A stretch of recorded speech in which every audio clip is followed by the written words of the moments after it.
Welcome, immigrants, wherever you are, and I hope you all had a wonderful Thanksgiving in America and that everybody else in the world is doing well. Today on our show, we have the wonderful Mr. Carlos, who is a professor by trade and a successful immigrant in the US. He will be speaking to us about nuggets that we can find throughout his life story on how to become a successful individual in life and also in profession. Carlos, welcome to the Immigrant Podcast. Thanks for inviting me to be on this show.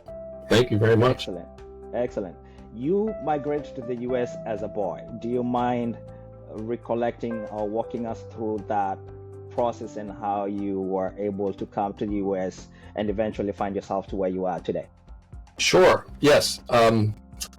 My immigration history is a little complicated because, as you said, I came to the U.S. as a child, but I came without my parents. My brother and I came to the U.S. on April 6, 1962, and the two of us were part of a much larger child rescue program that came to be known as the Peter Pan Airlift. We were airlifted out of Cuba, 14,000 of us, just in the space of a year and a half, 14,000 kids. Our parents were desperate to get us out of Cuba because the government had just announced that parents had no rights over their own children. And some kids were already being sent to Russia, to the Soviet Union, and to Eastern European countries. Mm-hmm. So it was all intended as a temporary solution because children in this program received visa waivers from the U.S. State Department because children don't need security clearances. Then, once we got to the U.S., we would ask for our parents to join us. And that speeded up the process for them to come and reunite with us. But then something unexpected happened, and as many of your listeners probably know from history, in October of 1962 came the Cuban Missile Crisis. Yes. And Cuba was full of Soviet missiles. The United States blockaded the island and insisted that the missiles be removed. And the Soviet Union removed the missiles, but the dictator in Cuba, Fidel Castro, got real angry that his toys were taken away. So he closed the doors, and the parents of most of us who had come without our parents were trapped on the island. So it took our mother 3.5 years to join us. Our father never received permission to leave, so he was stuck on the island for the rest of his life, and we never saw him again. So basically, yeah, go ahead. That is a huge sacrifice for any family. Growing up as a young man, being separated from your friends who may have gone to different continents across the globe, as a young man, being separated from your parents for a period of somewhere about 3 years until you got to meet with your mom again, and obviously you never got to see your father. I'm curious, have you ever had conversations with other children of immigrants that were sent to different parts of the world? And two, did you have what I would call a telephone relationship with your biological father? Well, I have not been in touch with children who were sent to other countries. Only the 14,000 of us. We have yearly reunions, and we're all getting very old now, so there are fewer of us at the reunions. But no, some kids were sent to Spain, but I have not talked to any of them. Yes. As to communicating with my father, here was the situation. Phone calls were very hard to get because the Cuban government did not want us speaking from the United States to people in Cuba. So you had to request a call. Sometimes the request was denied. And if the request was granted, you only had 3 minutes 3 minutes with someone listening on the other end. So I had maybe some total until my father died. I may have had fewer than 10 phone conversations with him, each of which was 3 minutes long with someone listening on the other end. And once when my mother was speaking with my father, 3 minutes included the entire family, not just one person, right? Mm-hmm. So we knew they were listening at the other end because one time when my mom said to my father, "Oh, I miss you so much," the listener on the Cuban end started laughing. The cruelty was just, insufferable. Yes, yes. But how, as an immigrant, do you psychologically get to deal with such harsh reality of what your life is? Because these are some of the scenarios that immigrants face across the globe. Now, yours was a very unique situation based on the time factor and the history of Cuba and the US, and of obviously the missile crisis. But there's a lot of immigrants that are migrating to southern France, or they're migrating to the US through the southern border, and they're separated with their children who are either caged or taken to different states. How do those families prepare psychologically to be able to overcome that? And with children who are lost in translation like you are, how do they learn to deal with that and build character that would allow them to still, one, grow, two, succeed, and three, persevere through current situations? Well, there is no school for this. You have to learn Figured. how to cope Yes. with whatever reality you find yourself in.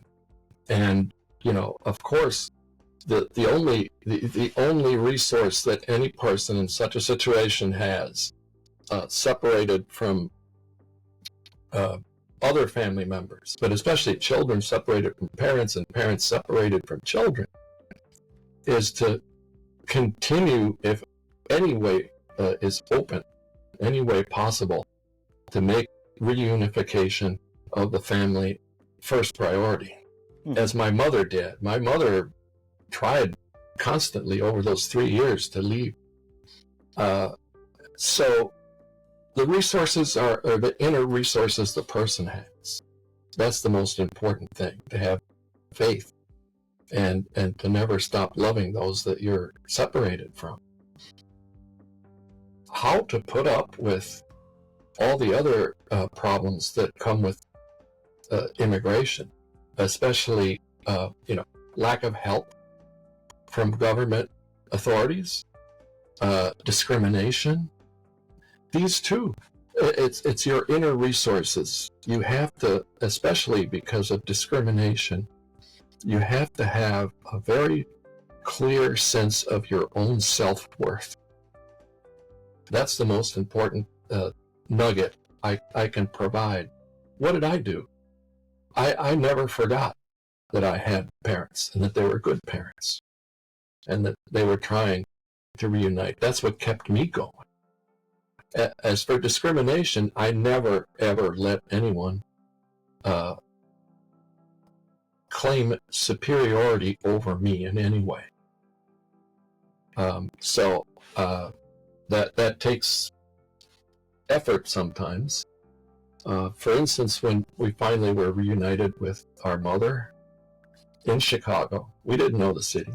We hardly knew anybody there. We only knew like maybe 5 people in the entire city. Of 6 million inhabitants. And when we went looking for apartments, we often had doors shut in our face as soon as they heard us speaking Spanish. And in Miami, my first location, I remember signs on shop windows that said, "No pets, no Cubans." Boy. And so on. How do you overcome this? Well, you just have to dig as deep as you can into your own memory and your personality of who you are, right? And that your self-worth is untouchable. You can't let anybody have any kind of upper hand. So they shut the door in our faces. We just kept looking for apartments. We could have very easily just, especially my mom, who spoke no English whatsoever, we could have very easily just sort of crumbled away and given up somehow and ended up homeless. But we kept looking until we found, a very nice very little basement apartment. And it was like a palace to us. It's a That start. little base. Yes, yeah. And we knew it was a start because we didn't know how much longer the dictatorship in Cuba was going to last. As it turns out, it's now almost 65 years old. So that's a long time for anybody to be under dictatorship. yes, and another nugget, my own survival story. It's much easier for children to let go of their homeland than it is for adults. So I think that coming at age 11, I was blessed in a way, given the fact that the dictatorship has lasted as long as it has. Mm-hmm. I very quickly, within 2 years or so, gave up any hope or desire of returning to Cuba. Okay. So for the remaining part of your life, you seem to have invested yourself in the U.S. Do you have any regret for making that choice? No, I don't. My one regret is that I worked very hard to lose my accent. So I picked up a Midwestern American accent. Okay. I wish I had picked up some other foreign accent. Like, for instance, I love Jamaican Mm-hmm. accents Yes. or Scottish accent, Very interesting. and that would have confused the hell out of everybody. Do you speak any other languages besides English? Yeah, well, I speak Spanish, Okay. and Fluently. fully. It's my native tongue, so Okay. So you never lost that, which happens to a lot of first or even second generation yeah. immigrants. Well, I don't have a very good speaking or writing style in my native language Okay.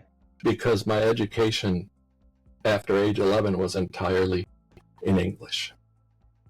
Okay. So even though I kept speaking, of course, my mom never, ever learned English. She lived to be 85 and never learned English. And she Mhm. kept saying, no, I don't have to learn English. Americans need to learn Spanish.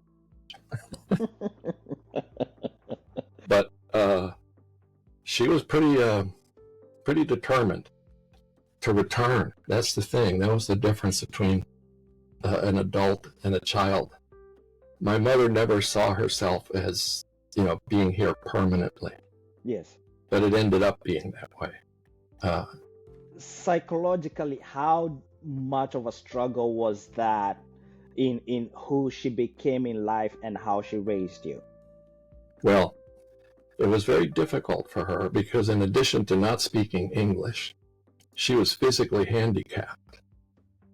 She had polio when she was an infant, and one of her legs was just completely out of commission. So it was very, very thin and no muscles in it whatsoever. So she only had one good leg.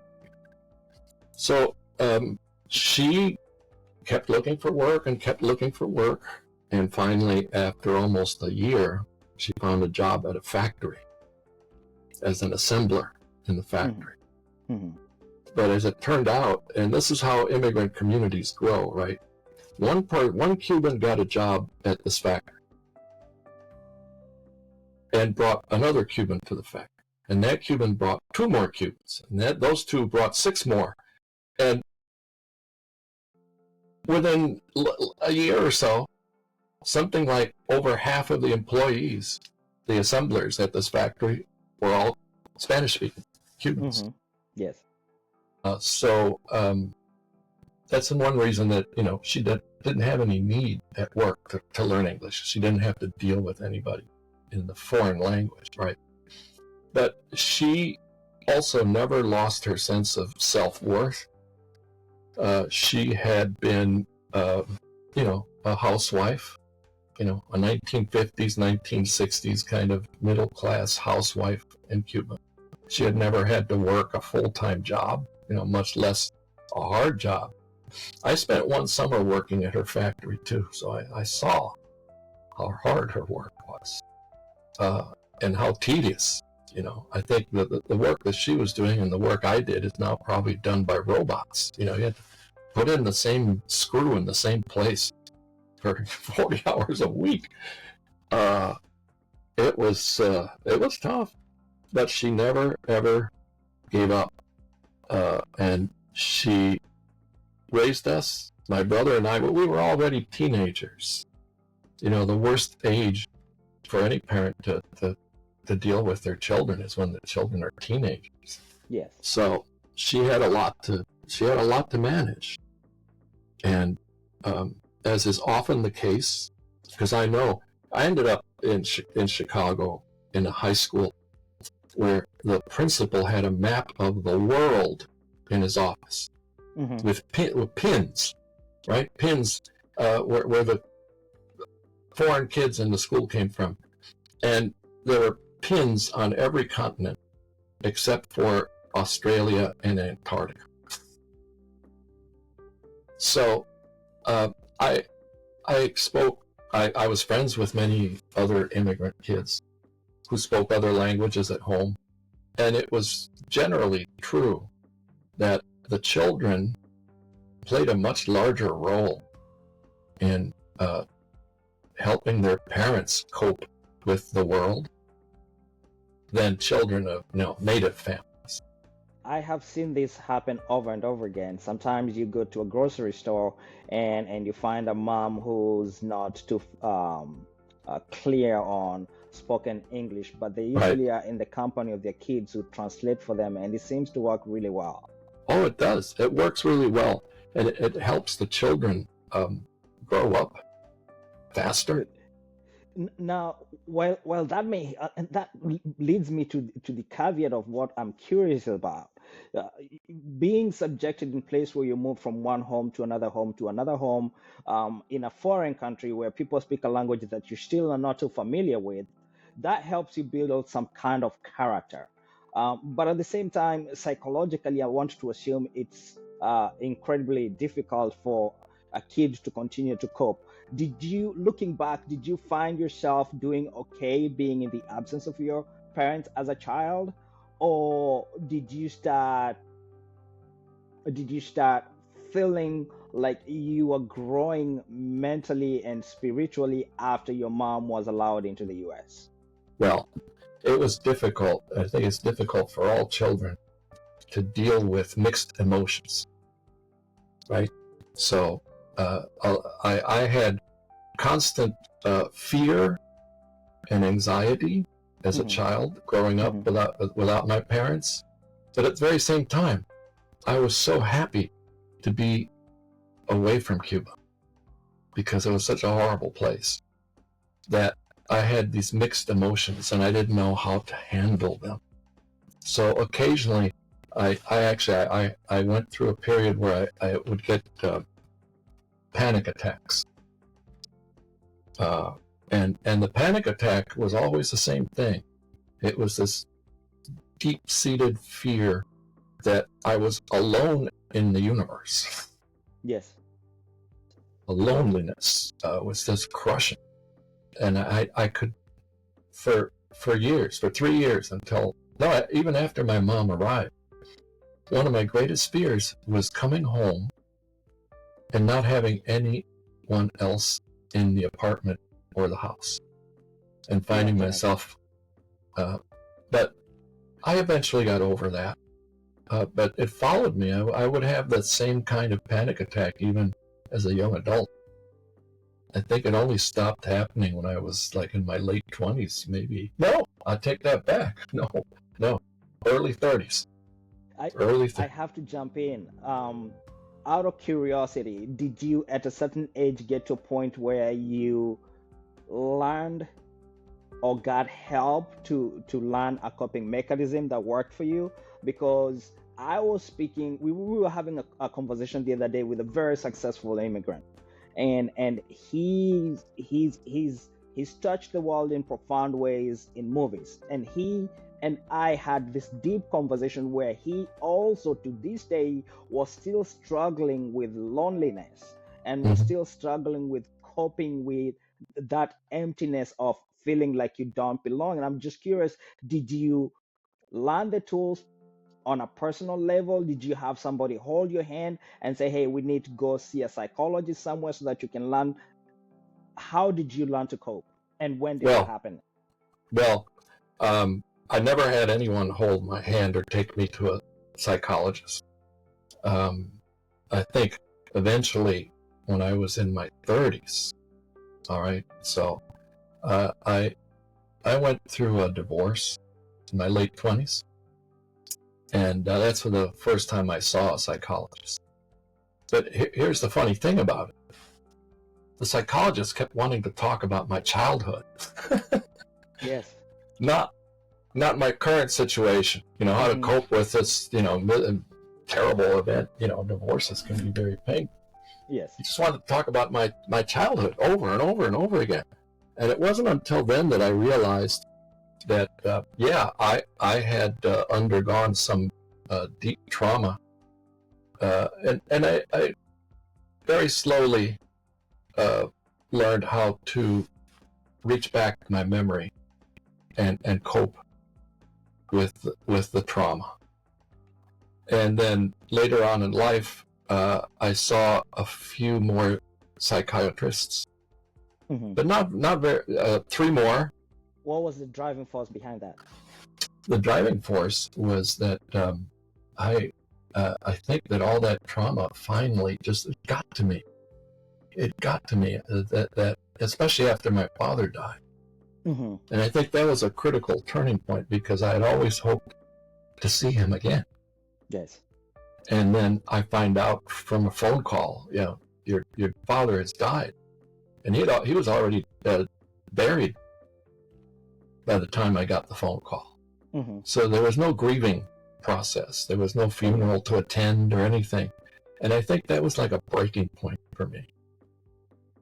And then it's after that time, I went through my divorce.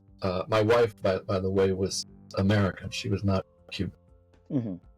So I was living away from a Cuban community at the time. Mm-hmm. I was in graduate school. And that's when I just started dealing with this trauma. And as I say to people, and it doesn't matter if they're immigrants or not, this is just human. Anyone who undergoes childhood trauma, children are very good at suppressing it, Yes. They say we're hiding it. resilient. Yes, that's the word. Children are resilient. But what I always say is, yes, children are very resilient, but whatever they bury inside themselves comes jumping out in adulthood. And then you have to deal with it as an adult when you can actually are able mentally and and physically and spiritually, you're able to handle mixed emotions. Carlos, mental health has become such a big deal in the world at the moment, and this is because, at least based on my own analysis, it seems like the more technologically savvy we're becoming as a people, the lonelier we're becoming. And so I'm just curious, uh, as an immigrant, what kind of advice would you offer to immigrant parents on helping their children learn how to cope with difficult situations? Well, the one thing is to constantly reassure children that no matter how difficult things are and how many painful experiences one is having, that that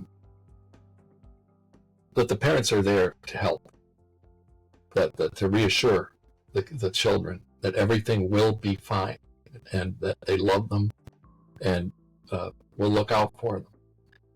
It's very difficult to get good psychological or psychiatric help. It is very difficult, and especially for immigrants. Yes.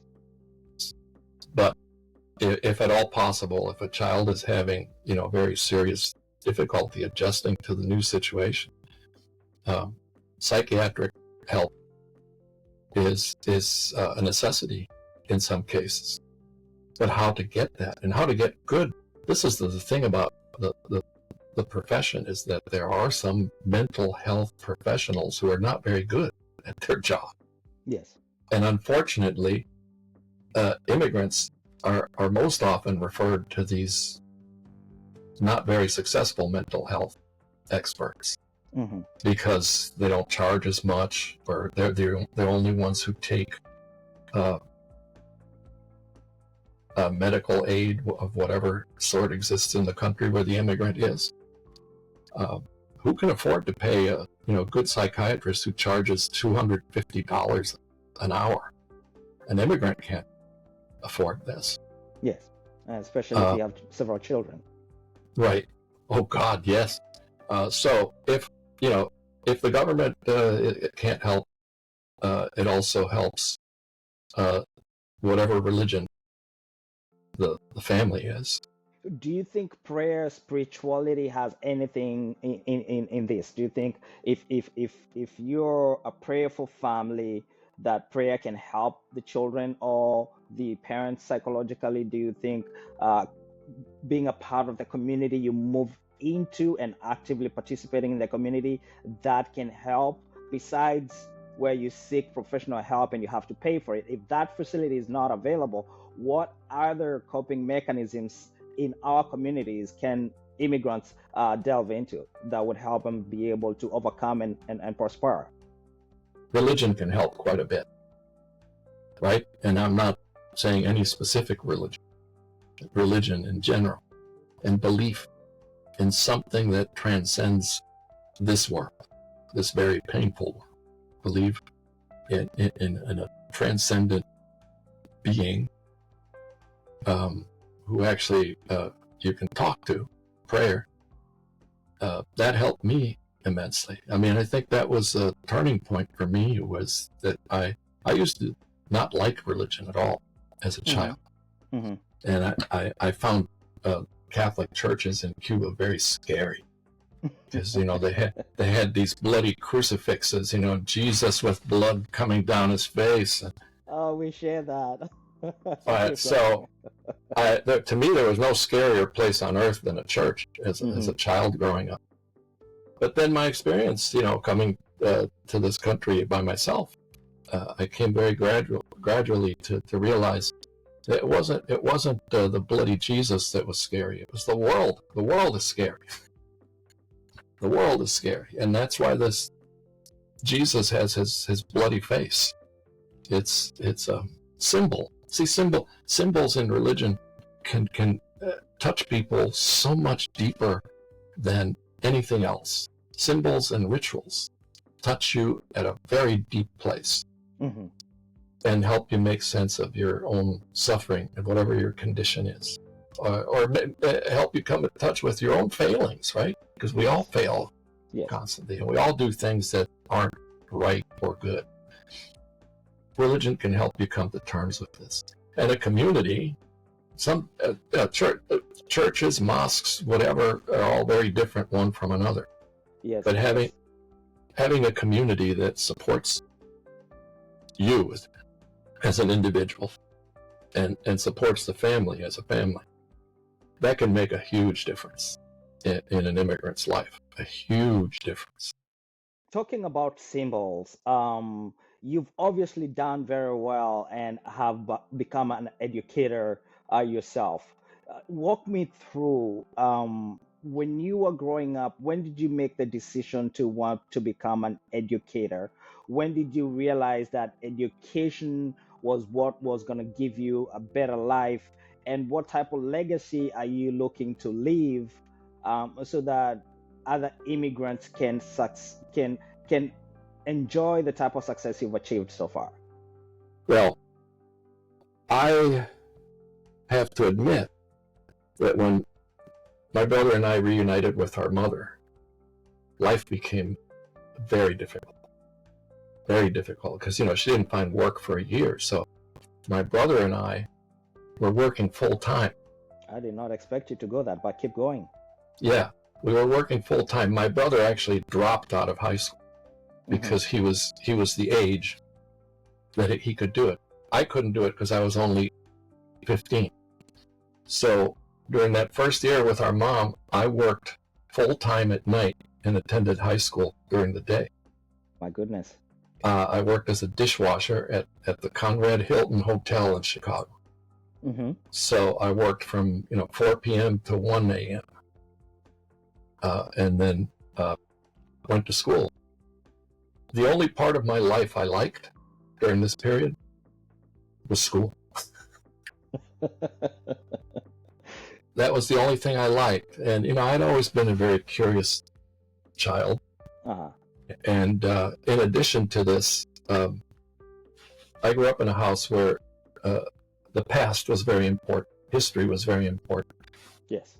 So when I was in my second year of high school, I decided I wanted to be a teacher. Okay. And I thought I would be a high school teacher. What was the motivating factor for you wanting to become a teacher? I liked education. And I thought, this is a great profession. What a great thing to spend all day talking about things that interest you, right? If you're going to be a good teacher, you have to love whatever subject it is that you're teaching, right? I think if you enjoy, that's a principle that applies in everything you do in life, right? If you want to be very good at what you do, you have to be passionate about it. Yes. And then, as the saying goes, love your work and it will never seem like work. That is true. Right? It won't feel like work. So I decided I wanted to be a high school teacher. And then I got to college and I saw, oh no, this is it. This is what I want to do. College, you don't have to teach all day long. You teach maybe 2 classes a day. And you do it at a much higher level and you don't have discipline problems, Yes. and so I decided I want to be a college professor. And then, it's not a very easy profession to find work in. And it's gotten worse over the past 40 years. But when I was ready to go through to graduate school, because then I learned when I was in college, to be a college professor, you have to go to graduate school and you have to get a doctorate. I went to ask for letters of recommendation from my professors, and almost all of them said, yeah, I'll be glad to write a letter for you, but please don't choose this profession. And what I think they had in mind was that they knew I was an immigrant. They knew that this was not a way out of poverty. This was not a money-making profession. Yes. So they said, don't do this. Why don't you do something else? Do something practical. But I had decided what I wanted to specialize in was the history of the Christian religion. There's no money in this.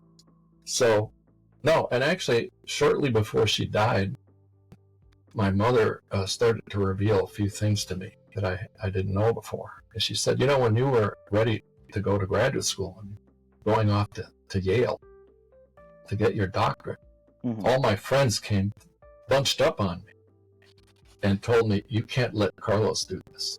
You can't let him waste his life like this. Wow. Getting a doctorate in religion.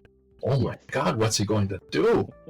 He should go to law school. He should go to medical school, business school, something. Not religion. Yes. But she told them all to mind their own business. She said, if that's what he wants to do, that's what he wants to do. And it was hard, I have to admit, that everyone who counseled me not to go into this profession was 100% correct. It was not easy to find a job and make my way into the place I have now, which is, I teach at one of the best universities in the world. Yes. But it wasn't easy. And at one point, in graduate school. I was done with my dissertation, couldn't find a teaching job. I had to work in the library here at Mm-hmm. Yale Yes. for basically minimum wage. And I did that for a year. And then finally a job opened up, and then another job opened up, another job, and here I am. But it also took the same, the tools I learned as a child for persevering helped me to stay in this profession. At one point I thought I would go into the wine business. Yes. I Oh, thought, that's oh, what a nice business to get into, right? Yeah. Yes. But I didn't, and I'm glad I didn't, because then later in life, I met someone and became friends with someone who was in the wine business. And Tough actually, business. it was tough. Oh God, the stories he had to tell. Yes. The constant, and for him here in Connecticut, the constant brushing up against corruption of all sorts, government and business corruption that he had to deal with. Mm-hmm. Finally made him give up the business. You know, he was ready to retire, but it was, as he told me, all the awful things that go on in the wine business. So, you know, on another level, I think God has always looked out for me and prevented me from doing things I actually wanted to do. That's right. That's right. You've worked tirelessly through high school, college, while holding full-time jobs, eventually raising to become a distinguished professor at Yale. What has the role of education played in your life, and what advice do you have for young immigrants who are striving to overcome their challenges in education? Well, the thing is, everyone has different abilities. So education in itself is absolutely necessary to make one's way in a foreign culture, right? For all immigrants, education is the key. And the trick is, what kind of education? And as my mom's friends said to her, you know, I should pick something practical. They were right. That's what most immigrants need to do, is to find something that's very practical that will earn them enough money to climb up and claim a place in society. So tailoring the education to the child's talents, that's the critical issue. And some you know, I don't know if this is applicable, but I recently watched this documentary on Arnold Schwarzenegger, the actor and Yes. bodybuilder. Yes. And something he said struck me as very, very, very true and very useful, perhaps, to anyone who is an immigrant. He imagined himself being the best at whatever it was he was doing. Mm-hmm. And never ever let go of that goal. So there was a quote that, you know, someone who knew him, someone who knew Arnold Schwarzenegger, said, you know, I tried to counsel him when he was a bodybuilder that, you know, this is fine, you know, and you've got all these titles and your, you know, beautiful body and everything, but what are you going to do when you get older? He said, I'm going to be governor of California. Wow. I'm going to be the world's highest paid movie star. Right. And I'm going to marry a Kennedy. He didn't say, I want to. He said, this is what I'm going to do. Yes. And he did it. He did it. And he never let his accent get in the way. Yes. Because in this documentary, he revealed that many people said, you know, you're crazy. You can't be an actor with your accent. Hmm. Uh, and look at the man. Yeah. Yes, Uh, yes, so education is key, but some people are able, like Arnold Schwarzenegger. Uh, he didn't go to bodybuilding school. He found this. But yes. then he's smart enough. He was smart enough to learn how to succeed, Passion and, drove him. the passion drove him. And Yes. another thing that came up in this documentary was that the money he received from his prizes for weightlifting, he invested in real estate. And by the time he stopped competing in bodybuilding, he was already a millionaire from the investments he had made in real estate. So, and that's a success story. I once was at a book event. One of the other authors was Vietnamese, and he was actually one of the people rescued from Saigon by helicopter from the American Embassy in 1975. Hmm. He too came to the U.S. by himself. Yes. And he was a very successful dentist and also an author. He had already, by the time I met him, he had already published, I think, 3 novels Hmm. while being a full-time dentist. And that's something. And after the event was over, we were talking, and he said, it's so, in this country, in the United States, it's just so easy to set goals and meet them. Yes. And then he said, why is it that it's us immigrants who realize that these doors are open? So many Americans, born here, don't realize all the opportunities they have. But it's us immigrants who take advantage of things and take advantage of opportunities. You have to work hard, right? Yes. You can't be afraid to work hard. You need to work hard, but if you work hard enough, quite often, not always, quite often, your dreams can be realized.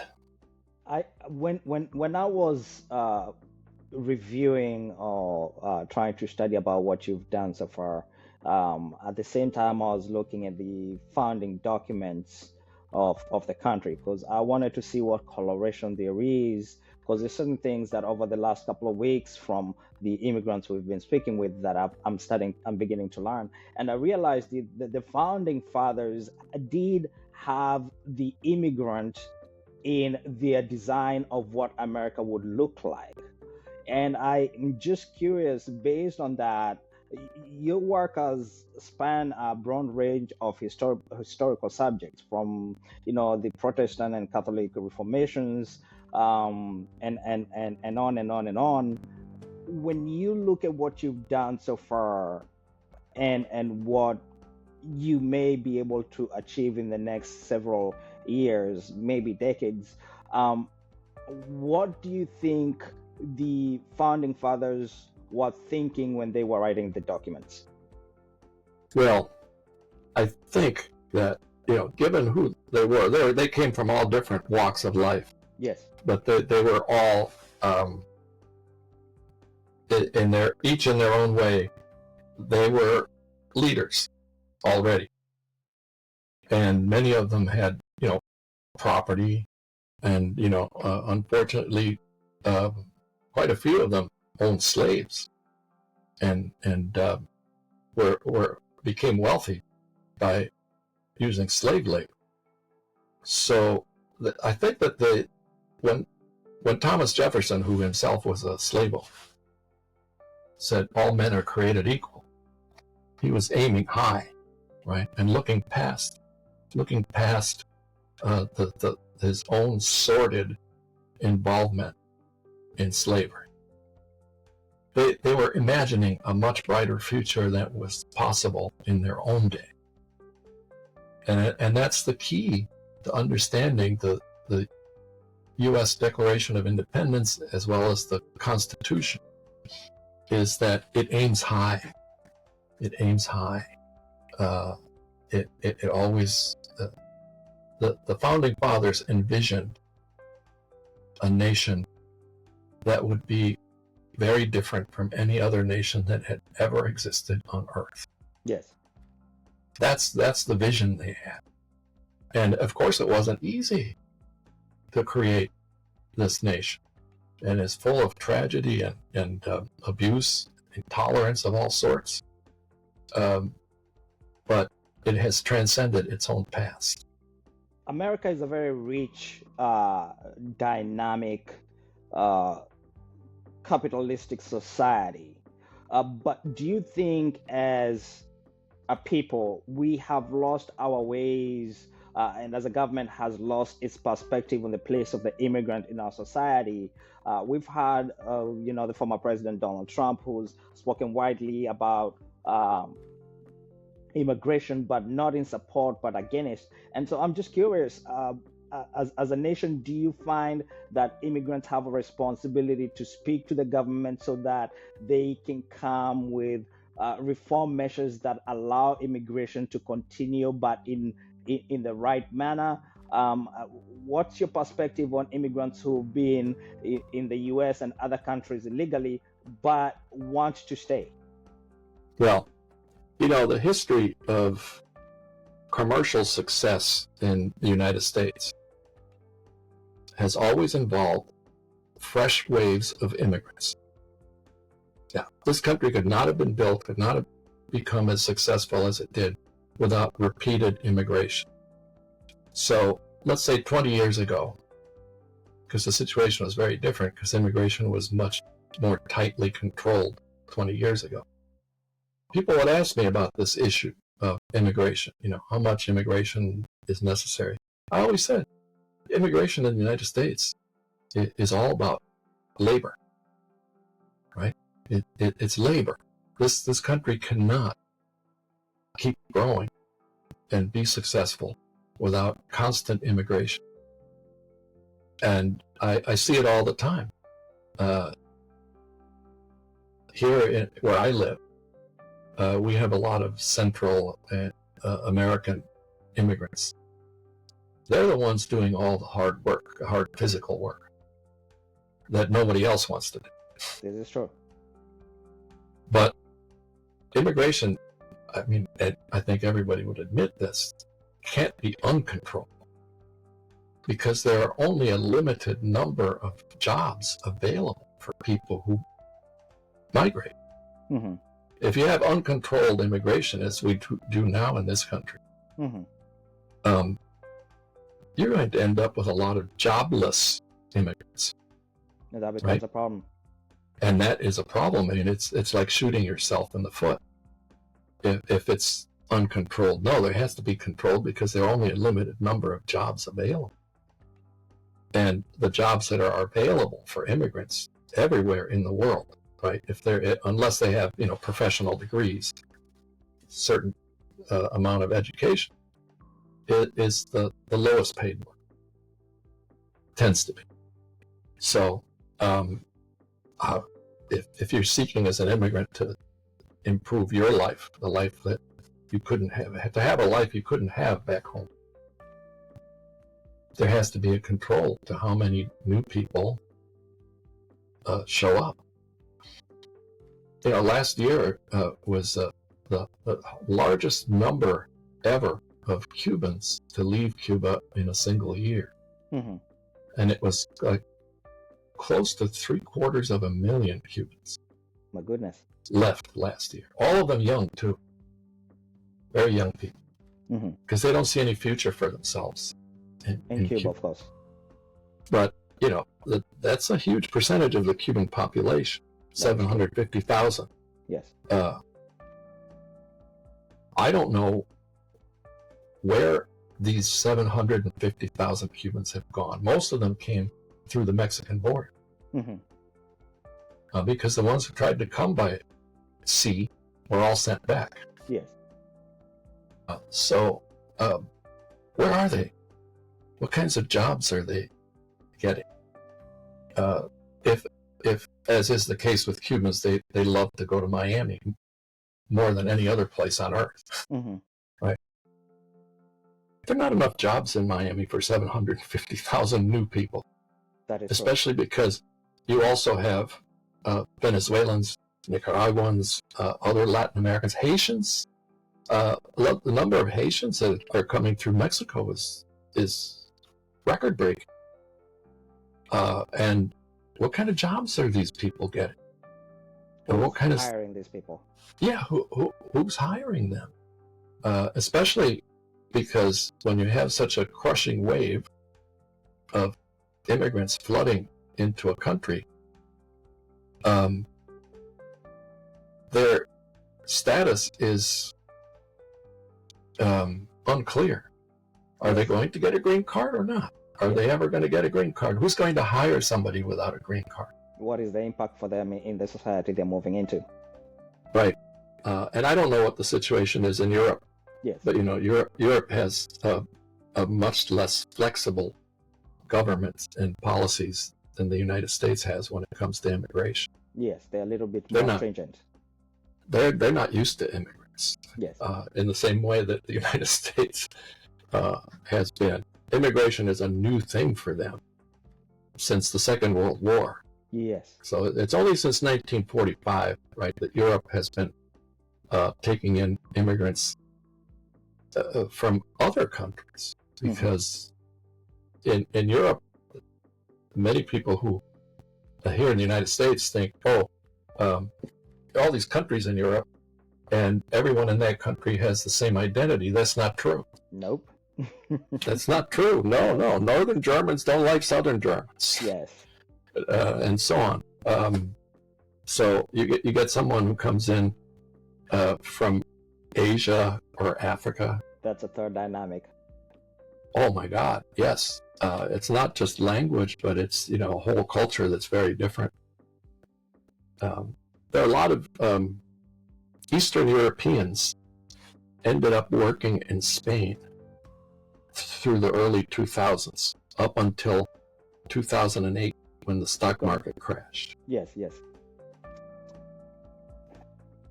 The Spanish didn't quite know how to handle these Eastern Europeans. They were too foreign, right? And many of them had to go back home when the economy collapsed. But that's what could happen here in the United States. Well, God forbid the American economy collapse. The first people to be hurt will be these immigrants. Let's get wild with this idea, right? Let's assume tomorrow we wake up again and we are in COVID. We find ourselves in the same situation where we did a few years ago with COVID.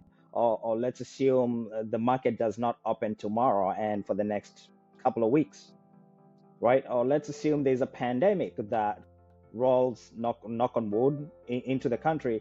How do we manage? And I want people to understand that when you're speaking like this, you're not speaking not as a non-immigrant. Neither are you speaking with the fact that you don't support immigration. You're just stating facts that massive immigration without the support structure required can become an issue. Yes, and the people who are seeking a better life might end up having a worse life than the one they left behind. It's unfortunate, but I'm speaking really as a historian. And throughout history, the situation has been the same.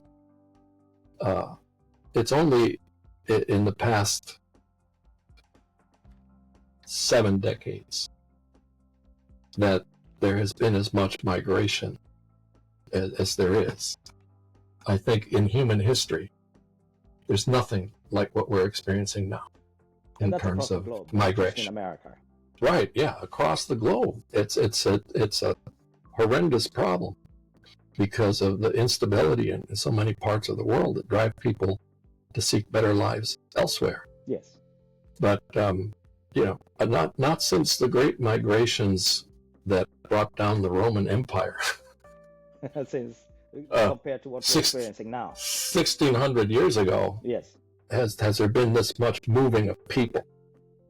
And now it's so easy to do. because transportation being what it is. Yes. Yeah. And the number of Cubans and Haitians who have tried to get to the United States by boat, are they're very, as heartbreaking as all that is, that's a very small percentage of the number of people now getting on planes and going somewhere. Yes. On a plane. Yes.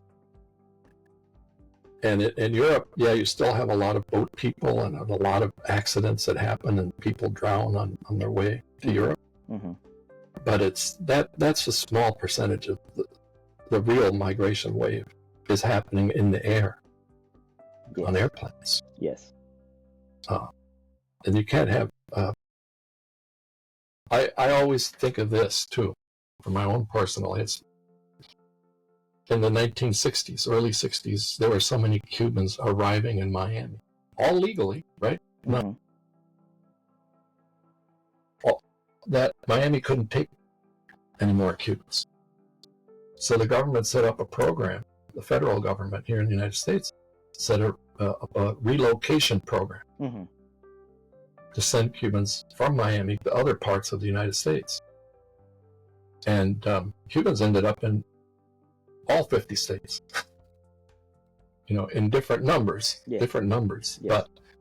And there were pockets of concentration, but no, the truth is, this happens everywhere. It's not just Miami in the 1960s. I have an interesting question for you. Your books, particularly your memoirs, have reached a wide audience and have translated into multiple languages. How do you feel about the impact of writing, and how has especially, I mean, in the terms of what, speaking from a Cuban immigrant experience, how do you think you're influencing the public's perception of this part of history, your history, and the current making of today's history? Yeah, well, the thing about my memoirs is that, number one, I wasn't supposed to write them. But you did. It's unprofessional of me to write about myself, my own history. Yes. And the second is I had, it just happened. I wasn't planning on it. It just happened. And the reason I wrote the first memoir, which is the one that has reached the highest number of people, is that I was so tired of hearing a false history of Cuba, and especially on news reports, the news media. They were getting everything wrong. They were putting a spin, a very, I thought, false spin on Cuban history. So I thought, well, if I write about, my own experience, maybe I can wake up people, non-Cubans. I can wake up non-Cubans to the harsh reality of what happened in Cuba. So I didn't have Cubans in mind as my audience. I had non-Cubans in mind. And as it turns out, the highest number of messages that I've received, mostly email, but some letters too, has been from Cubans who say, and they almost all of them say the same thing, which I find remarkable. Mm-hmm. What they say is, thank you for telling my story. They don't say thank you for telling your story. They say thank you for telling my story. Because there's a commonality to the experience that immigrants have from wherever they are or wherever they end up. There's a commonality to the experience. So, and other people, non-Cubans who have written to me say, well, thank you for enlightening me and showing me what the harsh realities of Cuba really were. So it's a win-win situation as far as that memoir is concerned, in that I have received very few hate letters. Yes. Mostly thank yous from Cubans and not Cubans.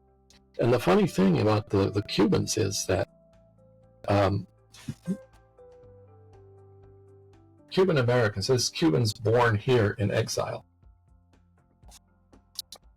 say one of two things. They either say, thank you for legitimizing the stories my family has been telling. Right? Thank you Yes. for verifying Yes. that none of these things were lies. Yes. Or a smaller number say, thank you for revealing to me all these things my family found too painful Yes. to tell me. Yes. So, thank you for enlightening me that way. And those points are legitimate, and they're good to encourage new generations, and they're good for historical documentation. With that being said, as an immigrant educator at Yale University, how are you finding your past, your history, affecting on how you deliver your message or how you teach? What do you think artificial intelligence is going to do in the future to change your type of impact and the impact of immigrants across the globe? Well, the thing about my teaching is I teach a subject that has nothing to do with my personal history. Mm-hmm. So I hardly ever mention anything related to Cuba in my teaching. I just simply do what I do. And I think, if I provide anything to the immigrant students here at Yale or any other place I have taught, is that just by teaching and being who I am, I show them what's possible for them as immigrants. I don't know how education is going to change with AI. I really don't. I just found out a month ago that AI has taken 4 of my books without my permission, right? And so my words are out there for somebody to use in some way that I didn't intend. Yes. I don't think AI is not going to replace professors or teachers. It's going to change everything, though. And I have trouble imagining that future. I have very, very hard time imagining that future because a student in one class, I just said something jokingly. I said, "Oh, you could write a paper on how to be a mystic, and fake it very convincingly." This was last year. The student faked a text using AI. It was very generic. It didn't have the specifics that you need to have a real text. So, but I can see 10 years from now, it might be very different. And, AI is kind of scary precisely for this reason, because it might end up being more intelligent than us human beings. I am excited about that possibility. Yeah. Oh, well, it might solve a lot of problems, right? Yes. Might also create some problems that we can't imagine. We just can't imagine. I used a little bit of AI to create an image a couple of months ago. It came out really nice too. Yes. It was when the Barbie movie was very popular. I thought of this idea. I said, what if they make a movie of Che Guevara and Barbie together? Oh my goodness. So I made this image of Che and a Barbie. It's just beautiful. Very interesting. Kind of scary too. Professor Carlos, we appreciate your time. This has been a lot of fun. Please tell our audience, where can they find you? Where can they find your books? Yeah, well, my full name is Carlos Eire, spelled E-I-R-E. I'm at Yale University in the History Department and the Religious Studies Department.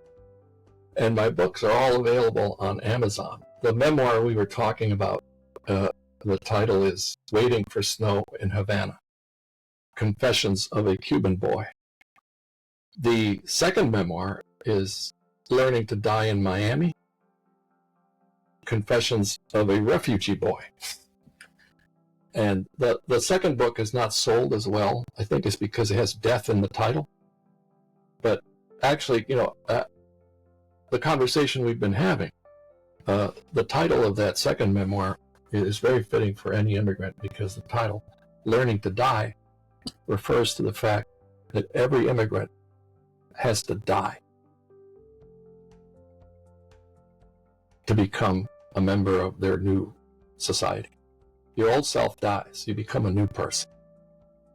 But that's something that you keep doing through life. Yes. Anyway. You have to keep reinventing yourself. Yeah, reinventing yourself, you have to keep being reborn. So you leave your last life behind, you remember it, but you're a different person. And the minute you speak another language, it's not your mother tongue all the time. Yes. That you're not the same person. That is true. That is true. Carlos, this has been fun. I have had tremendous time talking to you. I really, really, truly appreciate you.